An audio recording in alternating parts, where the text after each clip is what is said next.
Radio Goldie 103 FM стерео.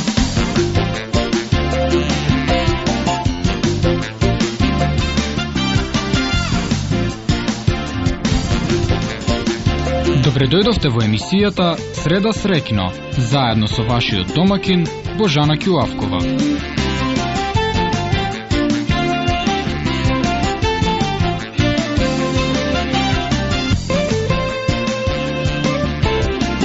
Часот и 10 минути. Добар ден и среќен ден од студиото на Радио Голди.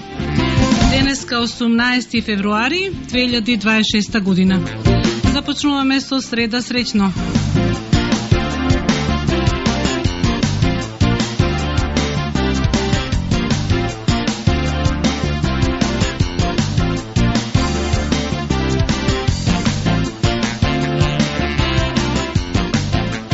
Од вчерашната најава знаете дека денес ќе разговараме со човекот кој за својата скромност носи импозантна научна биографија, доктор на технички науки, научен советник, истражувач, професор и долгогодишен раководител на најголемата научна институција во областа на материјалите во соседна Србија. Добитник на награда за животно дело Гемиджи на Велес, човек со над 220 научни трудови, учесник на повеќе од 120 меѓународни конференции, прв добитник на поранешна Југославија на високо признание од Интернационален институт за заварување. Наш сограѓанин е денеска доктор Венцислав Грабулов, велешанец кој ја изгради својата меѓународна кариера во Белград, но никогаш не ја прекина врската со родниот Велес. Ќе разговараме за наука, за варување, истражувачки предизвици, за македонската заедница во Србија и за љубовта кон родниот град Велес. И затоа топло добре дојде му велам со едно велешко оро. Добар ден, добре дојдовте. Добар ден на вас и на вашите слушатели. Чест и задоволство ми е што можам да го споделам ова време со вас. И нас ни е драго, и реакцијата на нашите слушатели беше позитивна и верувам дека го чекаат со нетрпение разговорот.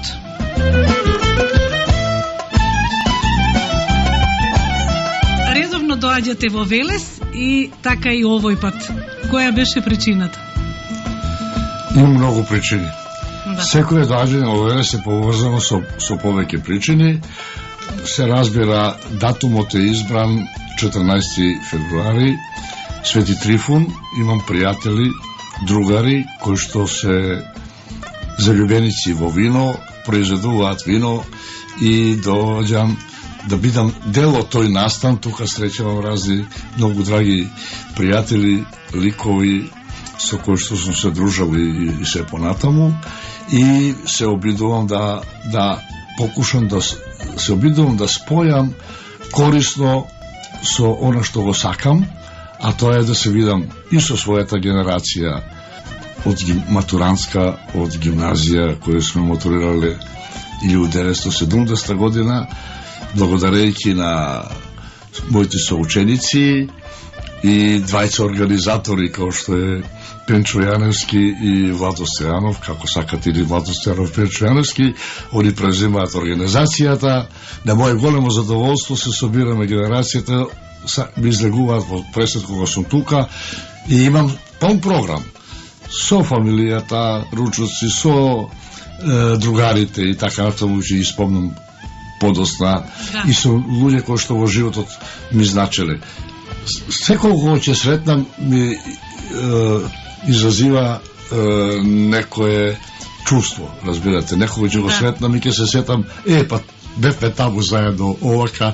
Уживам во секој доаѓање во Велес, во секој поглед. За вас имам слушнато многу и прочитано, иако сум ја од помладата генерација, но ве запознав преку винаријата 300, каде што заедно сме пријатели на таа винарија и споделуваме убави моменти кога има повод за дружење, нели, и за се разбира обредите што се на лозијата од каде што пиеме вино и ракија од кај Ристо Ташев.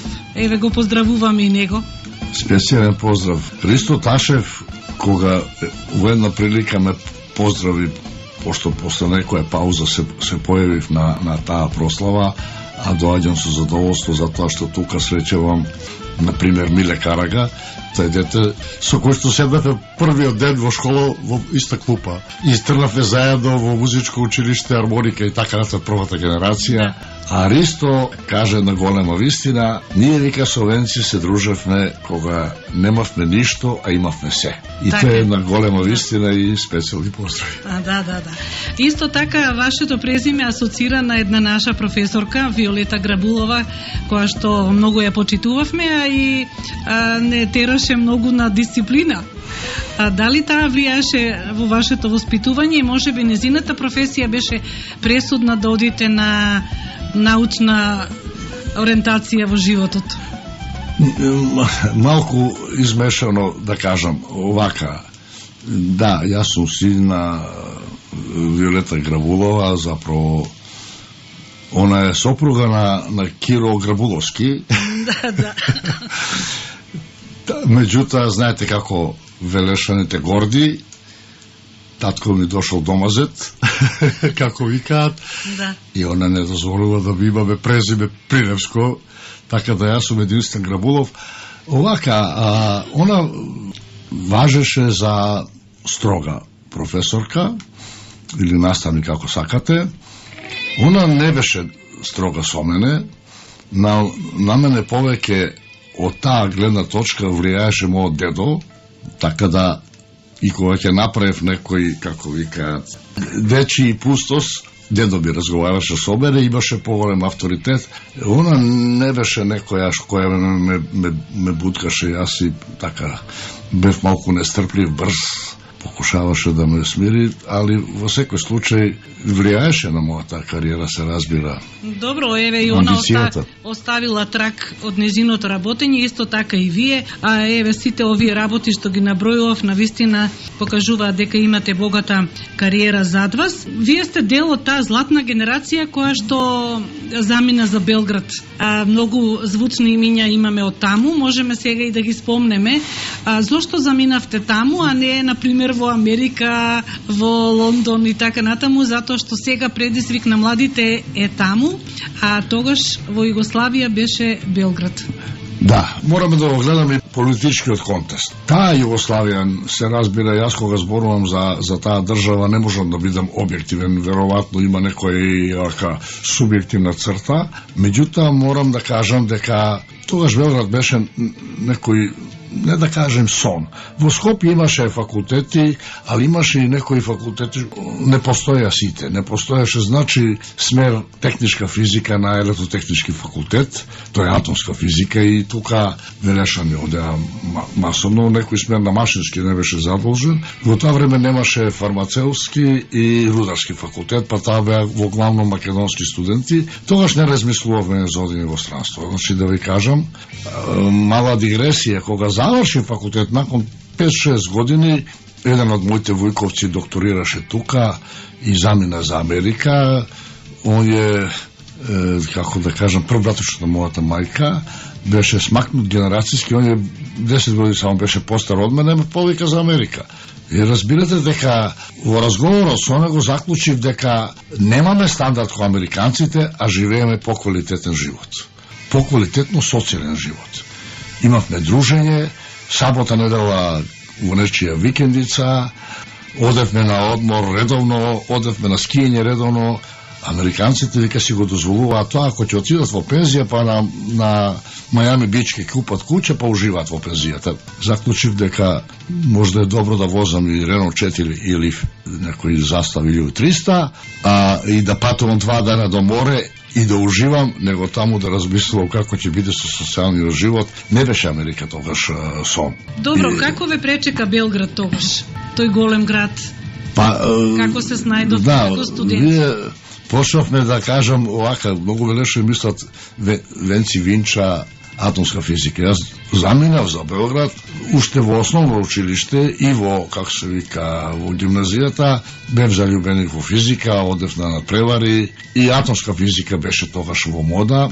И јас заминав во Белград да запишам атомска физика. Ама не верувам дека судбината делува, ама прстот судбината си ги меша, се замеша тука. Влегувам во возот во Велес за Белград, тоа беше воз Битола Венеција, не одевме со возот Атина Париз или Солун Минхен, беше пол со грци, неговој воз беше за нас добар, и ете, седнав со Стеван Босотов и Гицо, тоа се двајца велешани, покасно легенди, успешни. Едниот беше генерален директор на Металски завод Тито, другиот беше во службата на безбедност на Македонија, високо котиран електроинженер. Они апсолвенти, јас они во возот, и они ми кажуваат, чекај, кај си тргнал? Пред 4 години Ранко испадна, Винча се гаси, Ахтомскиот програм во Југославија се гаси. Кај ќе работиш ти со атомска физика?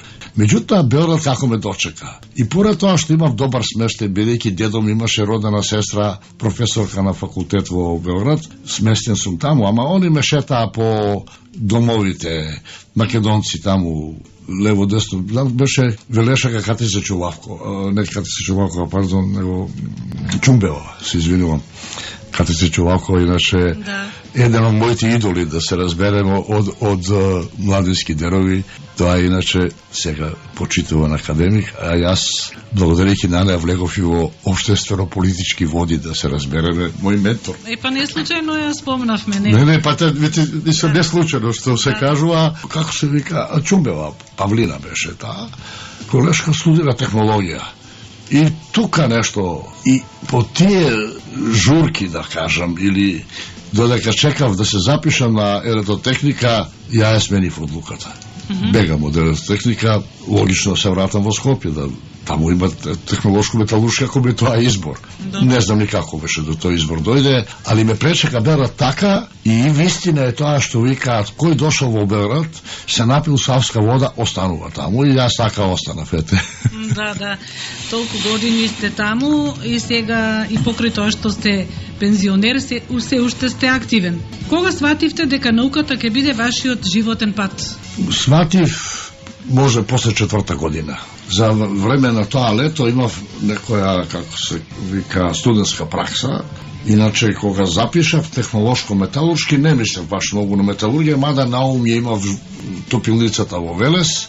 На втора година конкурирав за стипендија на Железара Скопје и добив стипендија, и беше јасно дека ќе одам во металургија. Мада денеска сум попознат некој металург као стручник за метални материјали и сигурност на конструкции и така натаму. Меѓутоа, логично беше и се размислував дека ќе работам или во железарница или некаде.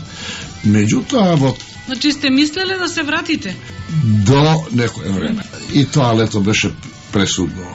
Таа студентска пракса во Скопје, така да нешто не би се допадна, да не се враќам на... А во исто време, јас и како студент бев прилично активен, добив некоја понуда прелиминарно да разговарам за вработување во Институтот на безбедност, што се формираше тогаш. Меѓутоа, сватив дека тоа не е баш научен институт и така натаму, и бев многу близу и заpravo бев примен практично као асистент на факултет. Договор не подпишувам. Каков просек имавте? Не нарочито, околу 9, помалку од 9, али не е важно. Мислам, али оде брзо. Во генерацијата, па како што и овде. Јас, кога рече некој, ти си генија, ја не сум генија, него бев брз, нестрплив. Ја прерипав еден клас, една година порано тргнав на школу и со 17 години стасав на факултет. Ете така, исто и овдека. Не се случило да паднам. Ама како ви дојде таа идеја да ги полагате испитите пред време? Не, испитите не, ги полагав во рок. Во првиот рок и си слободен. Мислам, али добро, не може се баш така, нешто ќе останеш и за наесен, али мислам да се разбереме, на факултетот има понуда за да останам, меѓутоа во исто време Војно-техничкиот институт во Белград распишува после 12 години конкурс за 4 инженера, меѓу ние 20 металурзи.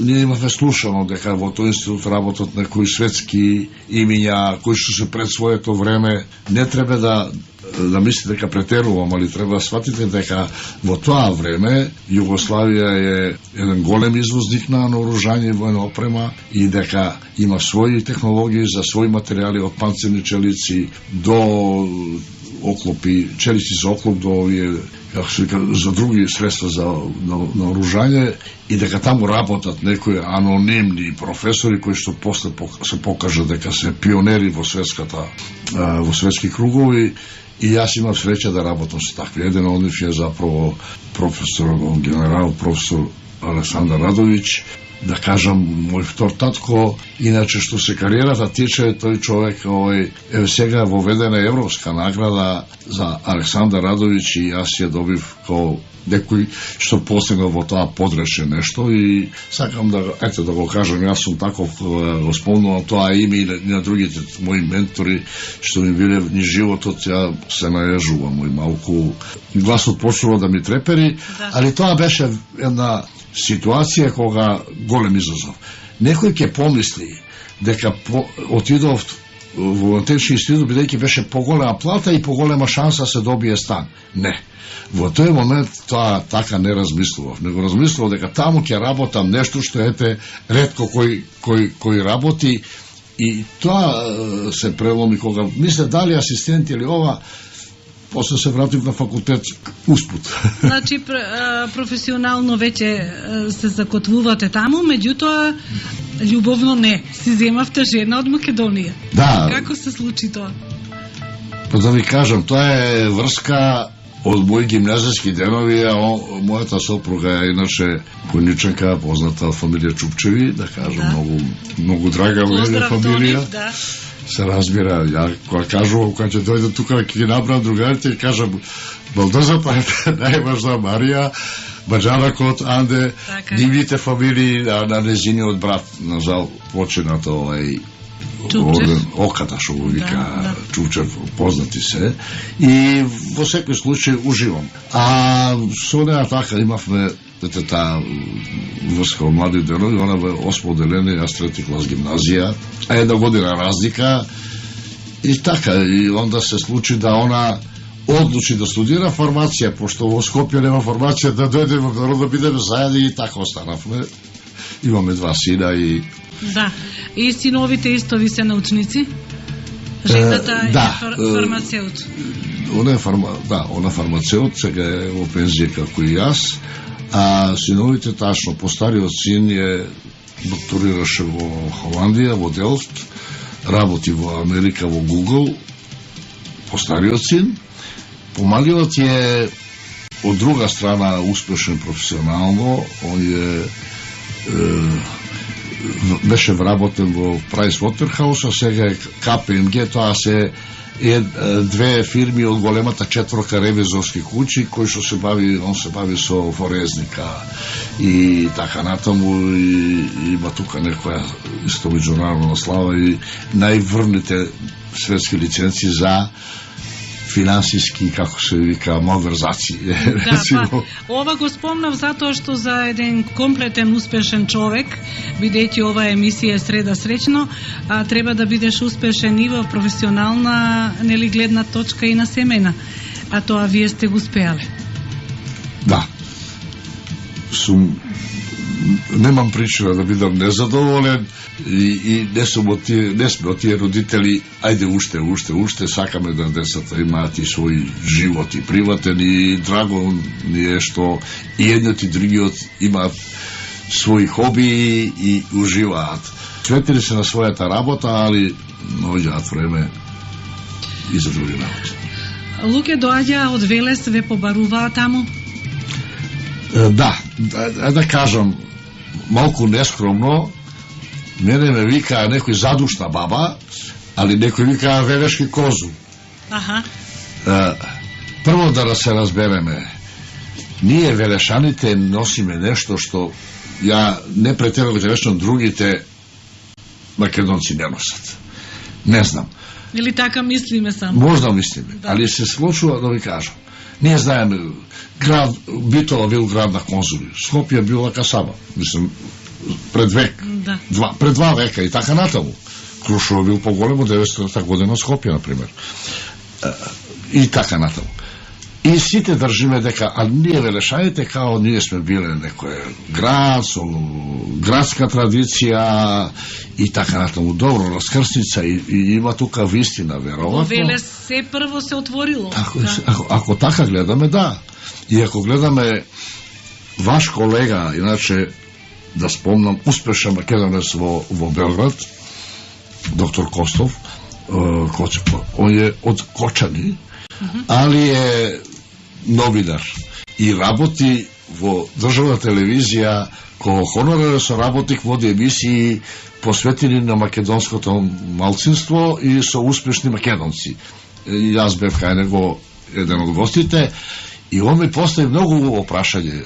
Он знаејќи велешката, како се вика, на карма наша, а иначе е пријател на Пенчо Јаревски, се наоѓа добри луѓе секако.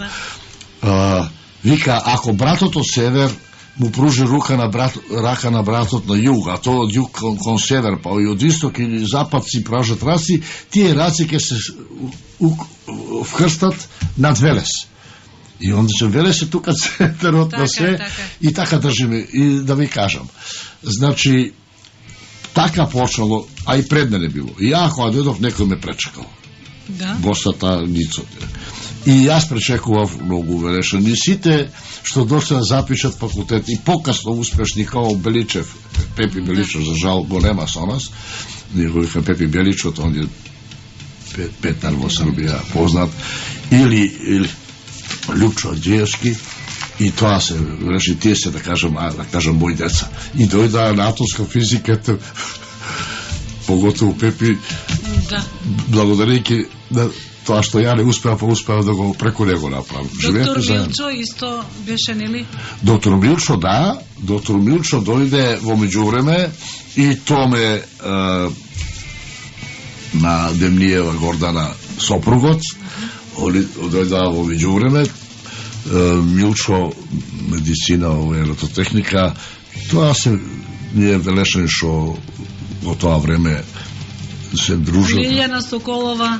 Така е, браво. Вие повеќе, видите, Лилјана Соколова е дел на тоа. Аргита, исто, адвокат е во Белград. Така е. Да. А иначе Соколова живее сега во Сомбор, она исто беше прилично успешна во пензија сега, али она беше началник на округ. Тоа е, да кажам, голема функција и така, например, не има, разбирате, и ето видите по правило успешни сме, а тоа ти наметнува и обврска. Ако си од Велес, onda мораш да се гордееш, али имаш и обврска. Да, малку подоле од разговорот ќе разговараме и за вашата активност во македонските здруженија, но сега да одиме малку на струката. Работевте 3 децении во Војно-техничкиот институт во Белград. Кој период ви беше најпредизвикувачки? Научно најпредизвикувачки беше од првиот ден до, за жал, крајот на 80-тите и почетокот на 90-тите, додека не почна распадот на државата. Ви можете да замислите, во тоа време имавме во план да се работат големи производи, најголем беше, ние работевме авиони, кој ќе кажам, ние мислам на СФРЈ, работевме школски авиони. Галем беше еден од најценените школски авиони, значи не бомбардери, не ловци, али во оваа дел за метални материјали кај што работевме, имавме тенкот, кај што беше одлука да сите материјали и технологии бидат домашни, да не плаќаме на никого ништо, да не зависиме од никого. И сега можете да замислите, ти освајаш нов панцирен челик. Тоа беше моја задача, наравно со Аса Радовиќ, под негова менторство. Работиш, ти си една од 7 земји која има тоа. Секој ден одиш да направиш експеримент. Ќе направиш шаржа, па ќе додадеш малку никел, малку помалку ова, она, не си играме него со знаење и онда цел ден испитуваш на полигонот и вечерта не си уморен, него размислуваш успеа експериментот или не, ако не успеа, зошто не успеа експериментот, и тоа беше предизвикувачи. Освоиш еден материјал, освоиш друг материјал. Мојот магистарски е развој на челик за подморница. Никој пат тој тој челик не е направена подморница, бидејќи во меѓувреме донесена одлука да нашите подморници нема да одат по океани, нема потреба да има тако јака подморница, мислам со голема јакост. Не сме многу компетентни да се такмичиме со русите и американците за подморници, али за тенкови можеме. Нашиот тенк беше најдобар извозен производ, али корист имаше и цивилниот сектор. Кога се освои тој челик, изрековме не правиме од него подморница, тој челик стана најголем извозен производ на нашата металургија, као челик за садови под притисок. И можете да замислите како и цивилниот сектор има корист. Да кажаме една работа што ја кажувам и на студентите. Војната као начин на решавање на проблеми не е добра. Не да не е добра, него е лоша. Во војната сите се губитници. Чак и тој што мисли дека нешто победил е губитник.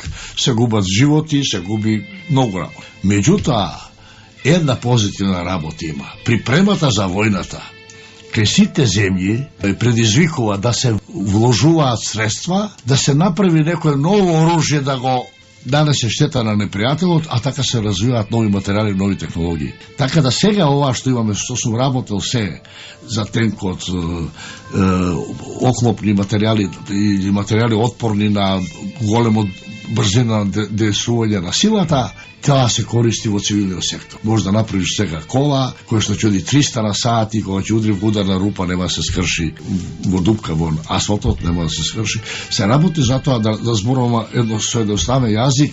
Технологијата напредувала, а ние сме работеле така во тоа време, сакам да кажам, условите кај што работеле не мора да бидеш генералец. Него не имаме такви услови за работа кај што штета да не постане. И покрај тоа што немаше компјутери тогаш? Не, немаше компјутери, али имаше нови методологии за оцена на однесување на материјалите при различити услови на оптеретување. Тоа е некоја тема што е пред пар месеци во Скопје на поповик на Машински факултет. Ја имав на Белодром. Еден од ретките сум што имал прилика да тоа го работи. За жал сега не развиваме нови материјали и така тоа. Така е. Што значи да се биде генерален директор на најголемата научна институција во Србија во областа на материјалите? Да, одлично сте информирани. Овака, 32 години работам во Технички институт и, да кажам, тоа истражување, имав и организацијска висока функција, бев начелник на оделение за метални материјали, за сите три вида на војска, и воздухопловство, и морнарица, и пешадија. Меѓутоа, ето пак игра на случај, Институтот за испитување материјали кој е препон со прекрасни кадрови, успешни кадрови, таа година 2008 беше поделен како лубеница на пола. Тоа е наша судбина балканска. Две јаки личности се кандидати за директор и кој год да биде одив избрана, другата ќе аминира и ќе има неслога во колективот. И државните представници од Министерството за наука тогаш донеа одлука да се прими човек острана. И осетив некоја шанса дека може би сакав да се опробам како и успеам да кажам да бидам поставен. Ако нешто направив да ги помирам сите струи, сите работевме заедно. Во извршните директори беа... Ги обединивте ви. И двете дами, моите колешки беа во извршни директори и одлично се работувавме и тој институт е со најдолга традиција од градежните институти во регионот и така натаму. Има учествувал и тогаш во сите инфраструктурни проекти, а оно што е најважно, Бранко Жежелј е основаш на тој институт. Тие што се бават со градежство знаат, Жежелј е систем на градење кој е патентиран во 50-тите години. Како брза градба, така? За брза градба. Он прв направил, значи, преднапрегнат бетон и направил градење со предфабриковани елементи, кој лего коски. Се лее бетон, нема шалување, се лее бетон на лице место и се, кој лего коски се прави. Тој систем во цел свет познат ко ИМС систем на градење. Ако ќе кажем ИМС систем на градење, никој многу не зна што значи ИМС систем, као што ние одиме да купуваме каладонт, а практично купуваме паста за заби, а као онте првата фабрика што направила паста за заби, како што викаме палома. Така. Да. Или така, или жилет чак. Да. Така тој е систем граѓа, тој Институтот за материјали на Србија. А Бранко Жежер и јас се гордеам што сум негов наследник, малку ми е непријатно, јас сум бил 15 години директор, он само 14, али он академик. Тој институт е извор на кадрови, 5 академика од тому почнал и така натаму, сакам да кажам, он е еден од основачите, односно прв директор на тој институт и така 78 години постои. За мене тоа беше, како да кажам, голем предизвик, одговорност, обврска и задоволство да бидам начело на таква куќа и тука се покажав и како организатор. Дали сега се гради на тој начин? Да, Белград. А кај нас во Македонија дали се гради? Не, да ви кажем, нема потреба. Сега нема масовно градење. Да. Али се гради. Рецимо, сега кубанците се појавија, пошто пред 55 години во Куба е за цела, значи нова Хавана е направена и Сантјаго де Куба во тој систем. Сега се отвараат кубанците, повторно бараат, мада тој систем го има модифицирано фресине, французи, има и руски, со насака. Бидејќи кога се таму и тајкуни, и тајфуни заправо, и други невремења, најмала штета има на нашите згради од пред 50-60 години и амбасадорот Кубански која дојде нов после олабувањето на американската блокада, он дојде во четврток, во петок бараше состанок со мене, во понеделник да се сретнеме, а во вторник ги предаваше агреманите. И инсистира да дојдете таму да подпишеме, чекај веќе дојдат луѓе, јас не сум граден инженер, имаме мултидисциплинарна куќа, ќе дојдат други и така. Меѓутоа сакам да кажам дека тој систем постои и Институтот добро работи на среќа и вон политика, што е многу важно во овие времења. Гледаме какви случаеви има сега земјотресите во Турција кога беа, не знам дали пратевте кога се симнуваше цела зграда. Тоа е страшно. Се разбира, да се разбереме, многу со лесен материјал. Тоа е посебна посебен дел на наука е. Значи тоа е земјотресно инженерство и градење на објекти отпорни на земјотрес. Позната е таа работа, кој е гај, кој сака да заштеди пари, ете за така доаѓа до трагедии. Вие воведовте нови методологии во оценувањето на заврливоста и механика на лом. Што значи тоа кратко? Врло кратко, многу кратко.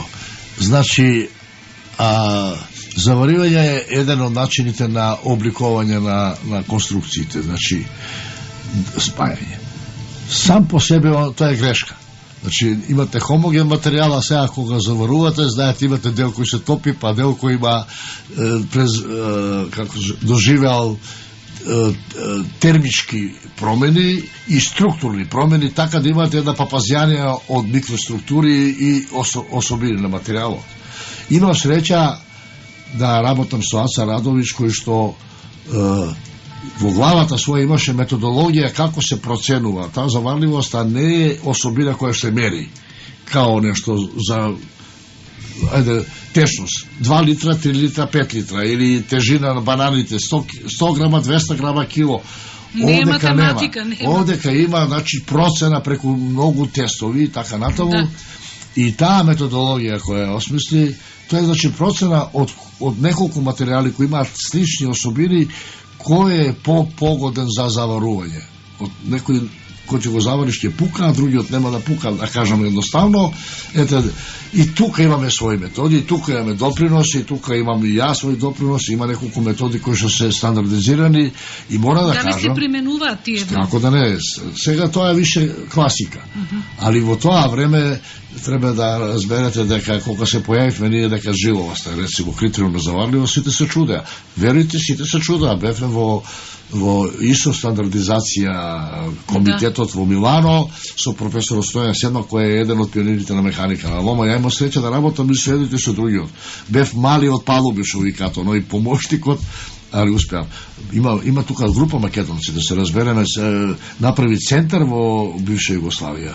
Од тие група македонци, да кажам, е професор Аджиев од Скопје, значи Тошо Аджиев, стариот, неговиот син Ѓорџи исто, они во Беорад работеа докторат и беа дел на тој тим и беа во Америка, во Америчкиот бюро за стандартизација.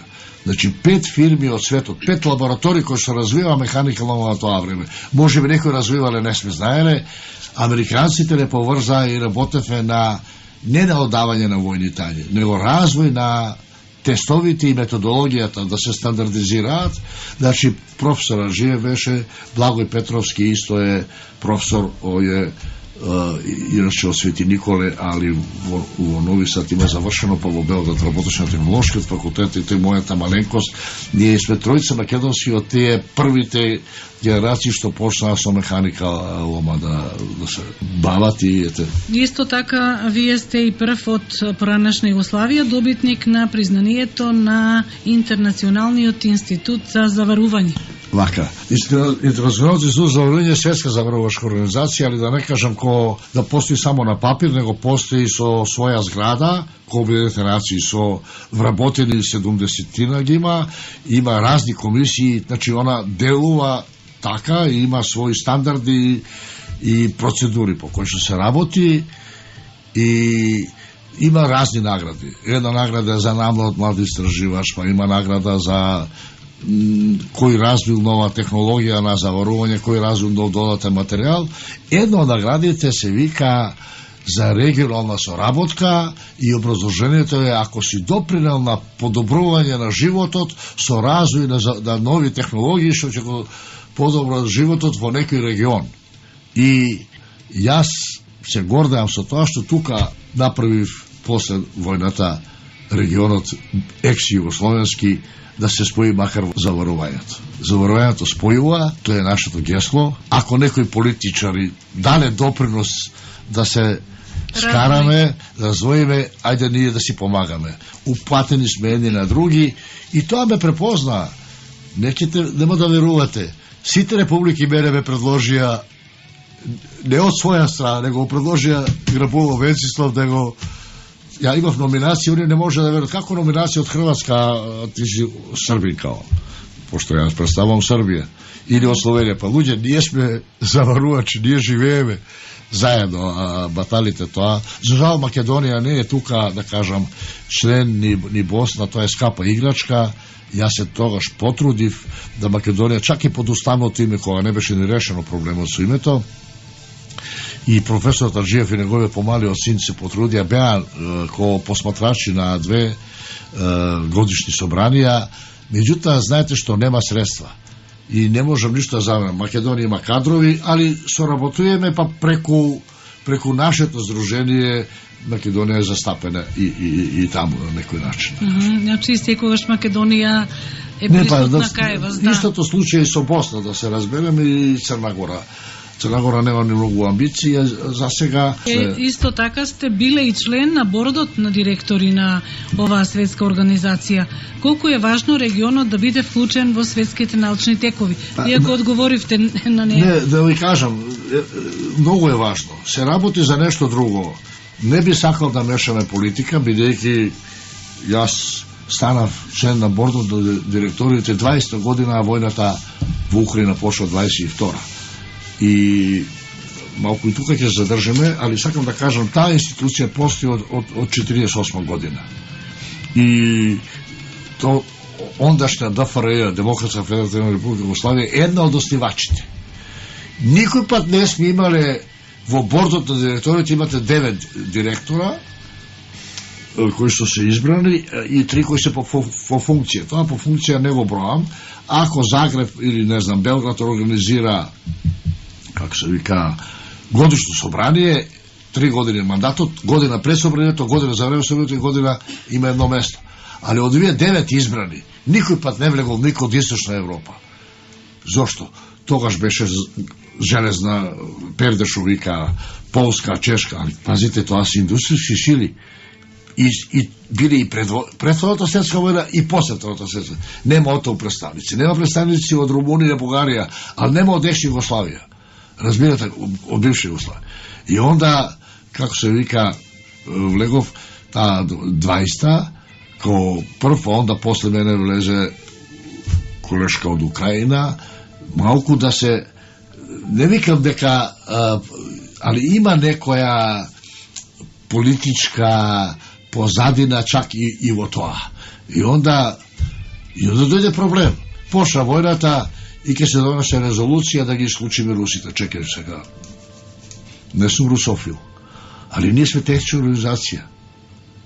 Некој ќе ми каже мене, разбирате, да, али нападнаа суверена држава. Па и американците и англезите нападнаа суверена држава Ирак. Па што стана ништо. НАТО е нападна суверена држава екс Југославија. Разбирате, да не мешаме политика, али сакам да кажам, значајно е тоа и за регионот и прво наградата, значи, признаа дека и вој регион добро е што го оценија тоа добро. Иначе таа награда носи име на Крис Молбон. Тој е иначе човек кој што стварно целиот живот го посвети да спои таму и во Африка, некои држави и ние на Балканот. Тоа и со бордот директорите тоа на некој начин да те ми помогна да можам да останам уште некоја година да работам, бидејќи јас бев во државна служба со 65 години се оди у пензија, изузетно се продолжува по разни критериуми да се доднесе, јас тоа го искористив. Па и сега сте се уште активен, предавате на повеќе факултети и сте ментор на бројни докторски дисертации. Што е најважно да им се пренесе на младите инженери? Да кажам вака за на факултети што предавам, тоа сега се само на докторски студии, а ова што предавам на разни факултети, тоа се за меѓународни лиценци за сигурност на конструкции, кај што пристап имаат дипломирани инженери на машинци, градежници, електротехничари и металовци. А ова што треба на младите се пренесе? Младите, секој млад, треба да работи во животот, да избере да работи оно што го сака. Бидејќи кога работи оно што го сака, работата нема да му биде обврска, него ќе му биде задоволство. И онда ќе спои две добра, разбирате, ќе работи тоа што сака и ќе биде успешен, се разбира да чина добри дела, секој пат ќе им се врати и да го пренесуваат своето знаење, а не да го чуваат љубоморно, бидејќи и кога ќе пренесеш знаење, ќе чуеш мислење на другата страна, па ќе видиш дали твоето знаење може да се надогради и значи, чак и во такви дискусии имате корист. Важно е да работат тоа што сакаат и со љубов. И повеќе да се вклучуваат, особено мажите, нели, во оваа професија. Да. Бидејќи знаеме дека малку е игнорирана сега во последно време, барем во Македонија. Не одат на тие факултети да се запишуваат. Има воопшто пад, има проблем. Сега е IT технологија во мода, разбирате. Јас не знам како ќе се заврши оваа приказка со вештачката интелигенција, да се разбереме. Па добро, таа треба да не биде само помош, а не да не заменува во работата. Не сум стручак на IT, меѓутоа е корисна вештачката интелигенција и страх ме фаќа. Ако она почнува да размислува како човек, а во човечката природа е да сите што знаат твоите брлјотини што си ги правил како дете, да ги тргнеш, да нема сведоци, а да ќе дојдеме во ситуација да бидеме мета на таа интелигенција, не знам, Добро, вештачката интелигенција не може да направи научен труд, или со вештачката може да се направи научен труд. Зад вас има 220 научни трудови, стотици цитати. Кој труд ви е најдраг лично вам? Па, знаете како, тоа ти е како дете, да кажам, секој ти е драго, се разбира, ако сакам да кажам кој ми е лично најдраг, тачно најдраг ми е две групи. Едната група е она на која докторирав, а тоа случајно ми падна на памет, бев по друга причина на специализација на Imperial College во Лондон, да мерам некој промена падна потенцијала за големина на прснатината, и ми падна на памет, пошто работевме пред тоа со инструментирано хлатно, морам да кажам втори во светот, гледам они како се мачат и ми падна на памет да нешто предложив, и тоа после се изроди во методологија за оцена на кривата на отпорноста. Значи да мерите која енергија е потребна кога имате пукнатина, да таа пукнатина напредува, и тоа ни беше многу важно. Тогаш беше и да се направи, замислите, на еден примерок во услови на ударно дејствување. Тие што се бава со тоа знаеш што е шарп и клат, но тој труд е, да кажам, најдраг, бидејќи ми реши проблема со докторатот. Јас требаше да работам докторат, нешто што беше поврзано со словенците, а ние се растураме и така натаму. Така да, ова.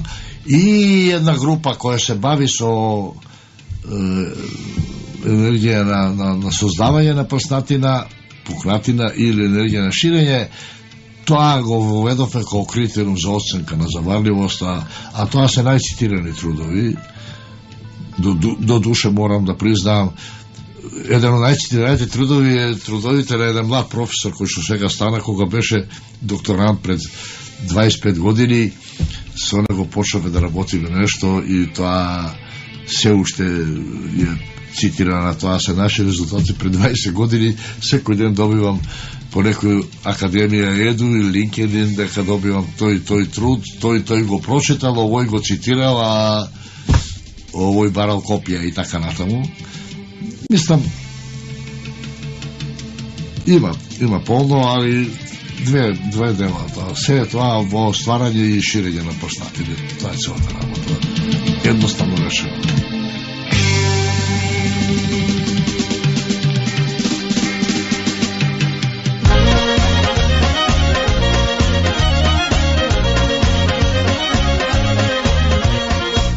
Часот и 59 минути. Малку да слушнеме велешки песни. Знам дека гостинот ги сака, Сер без донка и група Соната. А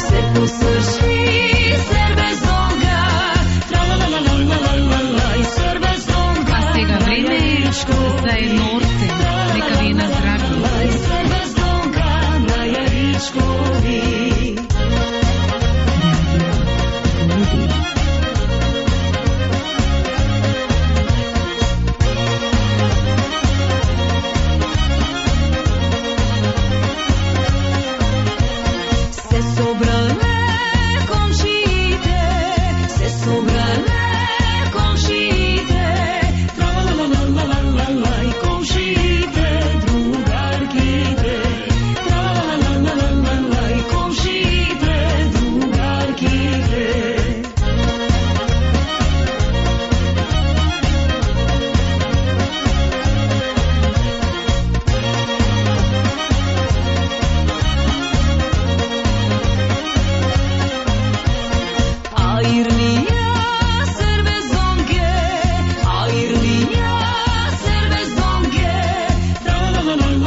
Велешки песни, многу групи ги испеја, а ги напиша и во книга Никифор Смилевски.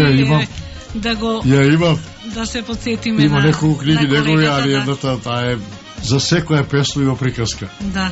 И вистинска. Не викајте, Аирлија, не викајте, Аирлија. И вашата научна дејност ќе заокружиме со ова прашање: колку е важно научната соработка меѓу Србија и Македонија да се продлабочува? И дали можете вие да влијаете на тоа? Прво е јасно дека е многу важно да се продлабочува. Не ја, сите се трудиме да влијаеме на тоа и како се вика, бар во оваа област каде што можам да допринесам, а тоа е заварување и заварени конструкции, челишни заварени конструкции заправо, пред се, и можам да кажам, имаме одлична соработка, се разбира, може да биде и поголема, меѓутоа, прашањето е колку сега, кое министарство има за институционална ние иначе се работуваме и вон институциите. Не значи на црно, али разменуваме резултати. Јас учествувам значи во размена на резултати со млади колеги во Скопје, например, и низ дискусии. Се трудиме да обезбедиме пристап на македонските млади научници да објават трудови во нашето списание, кое е ценето и се бодува за избор и да напредуваат и така натаму. Се разбира, нема тука, ако трудот не задоволува критериуми да помине, али се работи за тоа, ако има труд, да може да се објави полесно без некои големи трошки. Иначе мораме да кажем следеќе. Македонија има добро место и ако ме прашате, не само како македонец и како некој ајде стручњак, не треба Македонија да бере гајле за иднината во овој дел. Значи, на Машински факултет во Скопје постои... Има добри основи. Они викаат, таму стоја се никови институт за заварување и метални материјали или заварување заварени конструкции, точно се вика. И сега имате вака, од професор Аджиев кој што е во пензија, а го имате сега Добре Рунчев, кој што е најстар во областа на заварување, а во областа на конструкциите професор Зоран Богатиновски и Мартин Гавриловски. Сега Маријан Гавриловски, пардон. Они се во врвот, али имате една помлада генерација, на чело на таа е сега редовен професор, можда еден од најмладите во историјата на Машински факултет, Филип Здравешки. Он одамна докторираше, постана професор, али влече со себе си помлада генерација. Значи, Елисавета Дончева, Александра Крстевска се колешки и разборам, оно да го кажам, најмладиот доктор Мартин Петревски, значи, не сакам да кажам ништо, да не разберете погрешно, али тоа млад дечко кој што го запознав пред 2 години на една светска манифестација, не го знае, се гордеев дека имаме од овие краеви таков човек, например, и наравно Александар Георгиевски, кој е соработник на сите овие во... Како се организирани тие, освен на... Тие се, да кажем, катедри на факултетот, али сега се тоа се вика институти на... Значи има институт за материјали и за заварување и метални конструкции. И сите што работат на таа тематика користат нивни научни трудови. Тука имате, пазите, такшо. Али тука имате професори, едниот е за заваривање, другиот е за вакви конструкции, другиот за такви, па имаат своји соработници. Меѓутоа, во праксата колку е тоа користено, тоа ми е прашање. Се користи, како да не. Да. Они работат заедно, секој во својот докторат има некој научен допринос. И тој научен допринос после се имплементира. Мислам, едноставно. Да.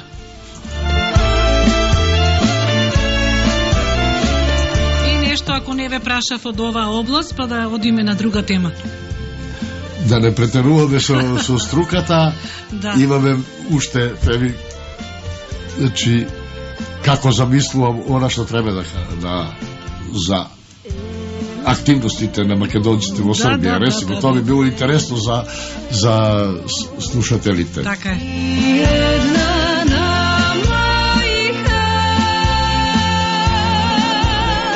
Оваа песна е доста барана и таму каде што вие живеете. Како да не? Пазите. Елена Керка и Ако умрам или загинам. Да, Елена Керка е од Кртеви, знаете, да. Пепи Величев, некоја баба, да се разбереме. Така, била многу убава, да. Така е, да, била... Па и Пепи беше многу шармантен. Шармантен, да. Значи, Да, голема празнина, секој кој ќе замине празнина, али ова, значи, ништо не е исто после тоа. Така. Ние двајцата живеевме, сите во Берот мислеа дека сме браќа. Пошто така некако не се... Па Пепи и Венци сте, секогаш бевте вие еден до друг.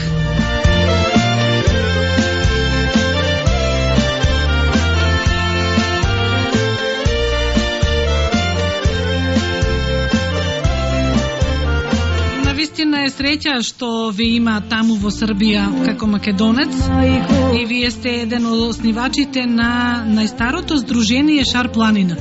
Како дојде до основање на тоа здружение? Ваму кога кажавме Пепи Венци, мора да го споменеме и Љупчо Аджеевски, или Аджеев. Он е наш решенац исто во Винча, успешен раководител, сега во пензија замина, а представник е на Србија во ЦЕРН, во тоа Атомската асоциација европска, така да треба... Дали доаѓа тој во Македонија? Доаѓа, само не така често и го немам запознато него. Нема среќа да има такви другари кои ја па да... Да. Вие од поголем општествен... Овака да кажам за Шар планина. Значи, да кажеме, 90-те години, кога на овие простори највише успеваше омразата, и требаше само фрлиш едно семка и шума на омраза ќе се роди, ние во Србија, односно морам да признам, не ние, него Душица Илин, дописник на радиотелевизија Скопје, односно Македонија од Белград, дојде на идеја да... И новинар на Тањук. На Тањук Киропанов беше, она беше на дописник на телевизија, али Киропанов тука учествува, он беше новинар на Тањук. Го ангажираат професор Синиша Зарич, кој што има жена македонка, односно растеше таа во Велес и тука матура и 300 чуда. Е Слободанка Пасовска, се работи да направиме здружение на југословенско-македонско пријателство. Така беше, значи не македонско здружение, него здружение на југословенско-македонско пријателство. Сакавме да гаиме тоа. Тоа беше прв чекор према овие национални здруженија. И тука се направи тоа здружение на нејзина иницијатива. И многу убаво име сте дале. Затоа што Шар планина е планина кој што спојува, а не разделува. Така тоа беше идејата. Професор Синиша Зарич беше председател, јас бев подпредседател, а Душица Илин беше секретар на здружението, али идејата беше нејзина. Во вториот мандат Зафир Хаджимаров беше председател на здружението. Ме интересира за колешкава. Душица Илин каква жена беше како колешка? Да, апсолутно. Знаете што? Јас синоќа видов дека денеска се доделува награда со нејзино име прв пат во Белград. Јас сум член на Советот на Македонското национално малцинство. Не знам како тоа испада, да не знаев, значи да знаев ќе направивме друг распоред. Да. Денеска се воведува 3 награди се воведуваат на познати македонци. Една е незината е управо за тоа ширење во областта на наство. Али она беше и песник. Поета. Пишуваше и стихови. Незиниот сопруг Виктор Шечеровски, он беше издавач на македонските вестници, Македонска виделина се вика нашето списание, али он е исто така, он е и ликовен уметник, сите се они уметничка душа, она за неја не знаеш дали е новинар, или е уметник, или е така сакам мора да кажам. Да е сестран новинар. Апсолутно, она беше за жал не почината, ама нејзини не беше, ал тоа беше прв чекор. После тоа, значи Лидија Демниева, нашата колешка, да. Така е. Од гимназија ми е таа колешка. Она дојде на идеја да правиме македонско здружение Кошо Рацин, тоа по нејзина беше. И тука бевме во тие во оснивачкиот одбор највише велешани. Двајца браќа Пеневи беа, Пеневи одавна живеат во Белград, али нивниот татко бил некогаш председател на општината. Така да и јас, мојата маленкост, направивме Сдружение Кошо Рацин, после има и друго Сдружение Македониум, и така да... И на кој начин функциониравте, програма направивте, кој ве финансираше? Па, тогаш тешко беше за финансирање, значи... Само финансирање, да. Па, само финансирање, односно и македонските фирми нешто дава и така натаму. Сега... Македонските фирми во Србија? Во Србија, да. Имаше македонски фирми таму? Па, имаше представништва. Аха. Оваква, накои.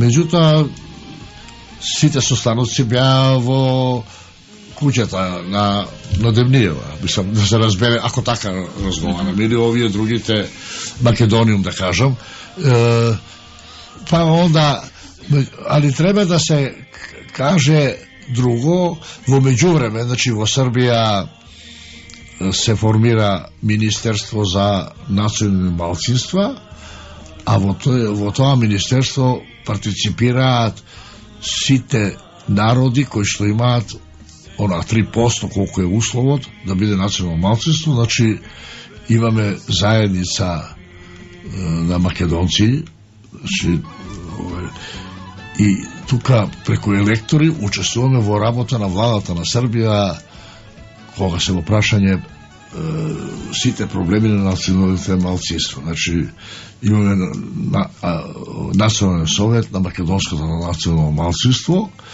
Јас сум сега член во овој мандат, во првите таму бев само, да кажем, член на Сдруженијата, сега сум тука член во и институционално делуваме, добиваме средства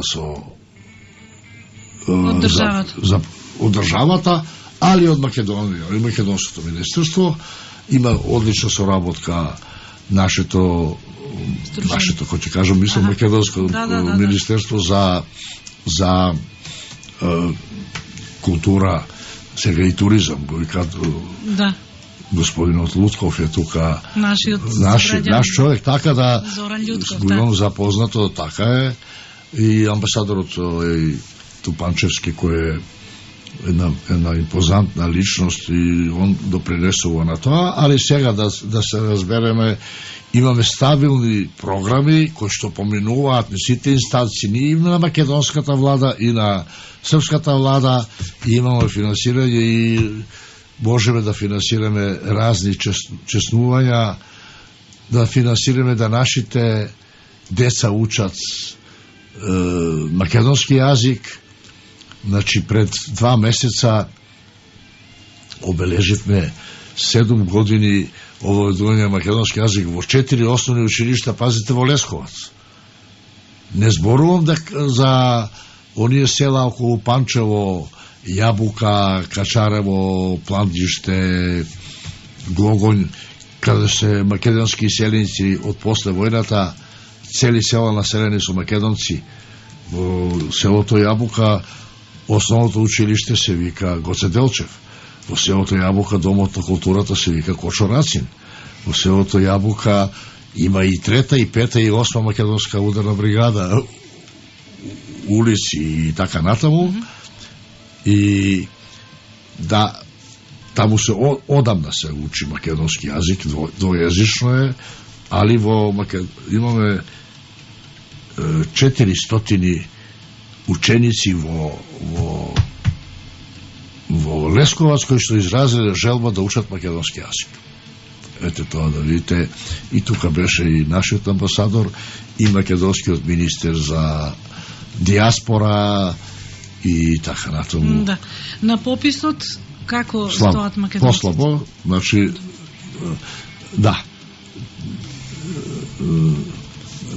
Да не завлегувам, мислам дека нема политички мотив, али времето се чини свое.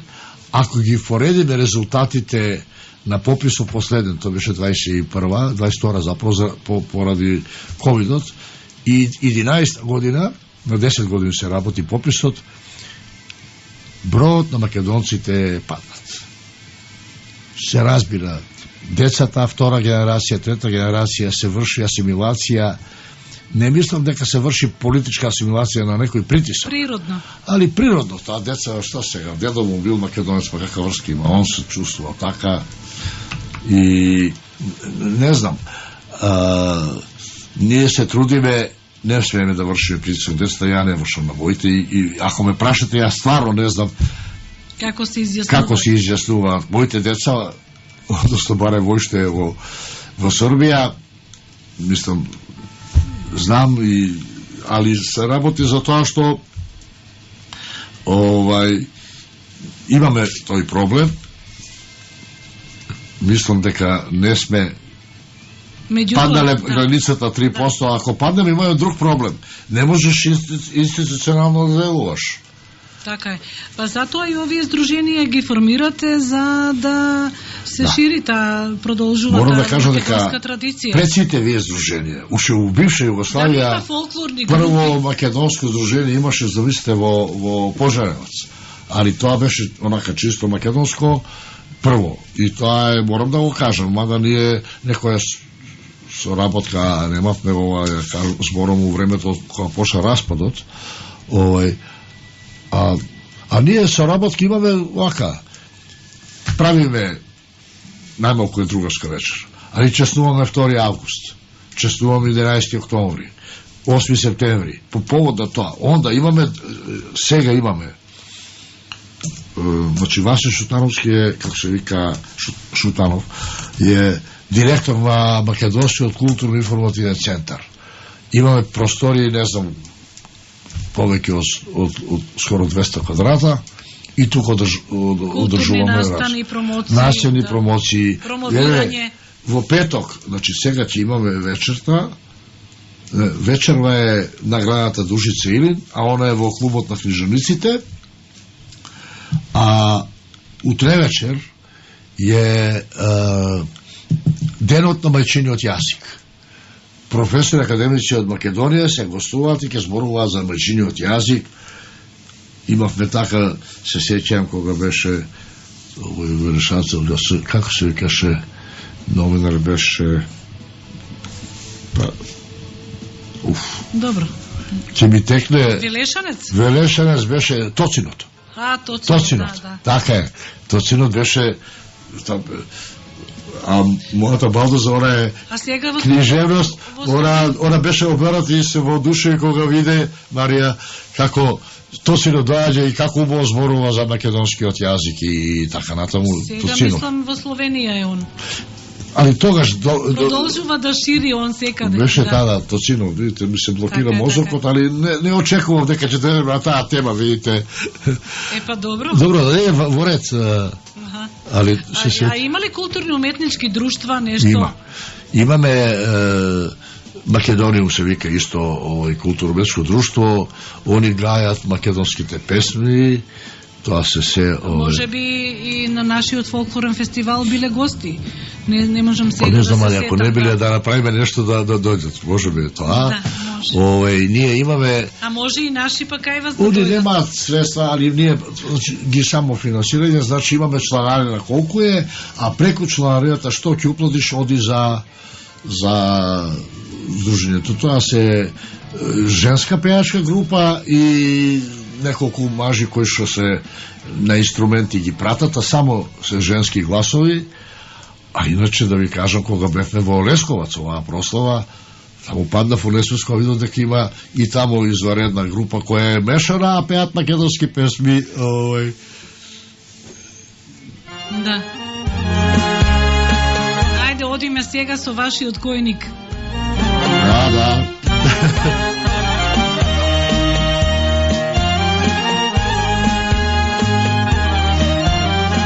Кажам дека имате поздрав од наши слушатели. Респект кон професорот Велат.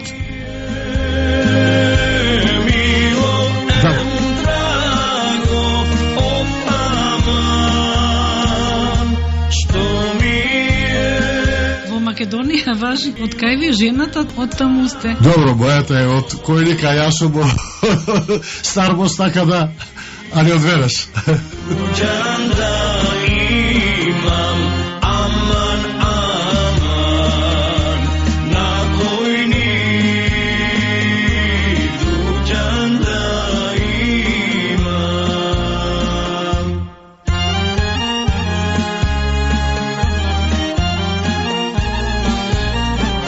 сакам да го пренесам и поздравот од нашиот редовен слушател Властимир Јович. Ве поздравува, ви посакува пријатен престој во Велес. Благодарам. Многу ми е драго. Би сакал да се сретнем. Ќе направиме.